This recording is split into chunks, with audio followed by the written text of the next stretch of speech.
জয়দীপের সাথে রাইড করে মজাই আলাদা। তো যেমনটা বলেছিলাম যে বাইকিং ব্রাদারহুড ঠিক দেখা হয়ে গেছে, দেখে নাও রাস্তায় আস্তে আস্তে দেখা হয়ে গেছে।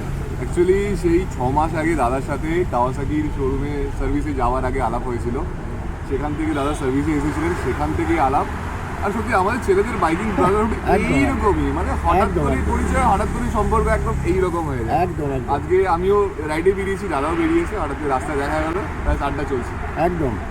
আর জয়দীপ যখন আছে তখন অর্জুন তো থাকবেই, এই হচ্ছে অর্জুন।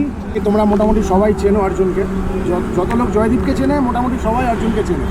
তো আর কি, একটা সুন্দর সময় কাটাচ্ছি, একটু দাঁড়িয়ে একটু গল্প করে এবার বেরিয়ে পড়বো আমি কলকাতার দিকে। আকাশের অবস্থাটা দেখাও, কি অবস্থা। আকাশের অবস্থা তো দারুণ, মানে আলাদাই হয়ে আছে, পুরো পরিবেশটাই আলাদা হয়ে আছে। পুরো র্যালি কিট লাগানো,